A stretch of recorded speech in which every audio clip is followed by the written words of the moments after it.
প্রত্যাশা তো অনেক কিছুই থাকে। আমাদের মতো মানুষের প্রত্যাশা অনেক কিছু থাকে। কিন্তু আমাদের প্রত্যাশার তো ভ্যালু বা দাম তো তাদের কাছে নাই।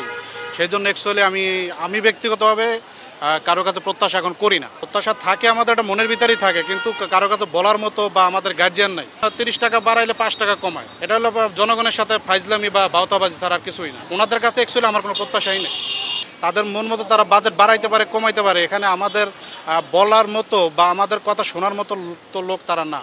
বাজেট নিয়ে আসলে আমাদের মতো মানুষ কি মন্তব্য করতে পারি, কারণ বাজেট তাদের মন মতো তৈরি করে। হ্যাঁ, আর এখানে আমাদের কথা তো শোনার মতো সময় বা ধৈর্য তাদের নাই, যারা বাজেট তৈরি করে। তা আমরা তো সবসময় প্রত্যাশা করি আমাদের গরিব মানুষ আমরা যাতে ব্যালেন্স করে চলতে পারি, ঠিক আছে। কিন্তু ওনাদের কাছে প্রত্যাশা করে কিন্তু লাভ নাই। আপনারা হয়তো নিউজ করেন, নিউজ ওই পর্যন্তই, তো এরপরে তো আর আমাদের কথা তো তাদের কান পর্যন্ত যে পৌঁছায় না। এই কথা বলারই বা দরকার কি আর শোনারই বা দরকার কি? প্রত্যাশা তো অনেক কিছুই থাকে। আমাদের মতো মানুষের প্রত্যাশা অনেক কিছু থাকে। কিন্তু আমাদের প্রত্যাশার তো ভ্যালু বা দাম তো তাদের কাছে নাই।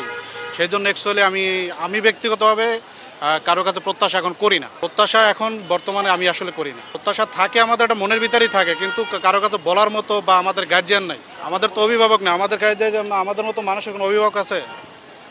আমরা খাটতে পারলে খাইতে পারি, খাটতে না পারলে খাইতে পারি না। আমাদের বাজেট নিয়ে কথা বললে তাদের কান পর্যন্ত পৌঁছায় না।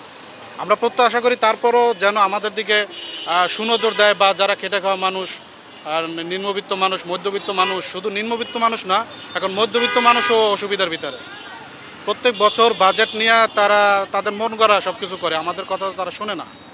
তা আমরা চাই এইটাই, তারা যেমন ৳৩০ বাড়াইলে ৳৫ কমায়। এটা হলো জনগণের সাথে ফাইজলামি বা ভাওতাবাজি ছাড়া আর কিছুই না। হ্যাঁ, জনগণের মাথা টুপি পরানো ছাড়া কিছু না। তো ওনাদের কাছে অ্যাকচুয়ালি আমার কোনো প্রত্যাশাই নেই। বিলাসী পণ্য এরা যিনি বলছে, এটা ওনার মাথায় সমস্যা আছে, ডাইরেক্ট কথা। কারণ কি, বিলাসী পণ্য কেন? এটা তো আমাদের পুষ্টির চাহিদা পূরণ করে। আমাদের অনেক কিছু আছে যেটা আমাদের প্রয়োজন, অনেক কিছু আগে যেটা বিলাসিতা মনে হইতো, এখন ওইটাই নিত্য প্রয়োজনীয় জিনিস হয়ে গেছে।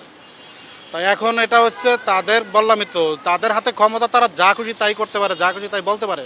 তাদের মন মতো তারা বাজেট বাড়াইতে পারে, কমাইতে পারে। এখানে আমাদের বলার মতো বা আমাদের কথা শোনার মতো তো লোক তারা না, যারা এগুলো করতেছে। তাদের যা মনে হইতেছে তাই করতেছে। তো এখন আমি তারপরও বলবো যেন মানুষের, সাধারণ মানুষের ক্রয় ক্ষমতার ভিতরে থাকে, মানুষ যেন খাইতে পারে। কারণ আমাদের মতো মানুষেরা এখন বর্তমানে যেই লিচু আমরা কিনছি ৳250 আপনার শত বা ৳300, এই বছর সেই লিচু আপনার ভালো কোয়ালিটির একটু কিনতে গেলে ৳650, ৳600 বা ৳650 এরকমের।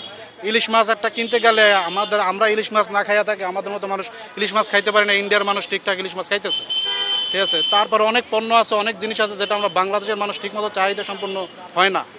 হ্যাঁ, কিন্তু এগুলা আমরা বললে তো আমাদের কথা শুনে না।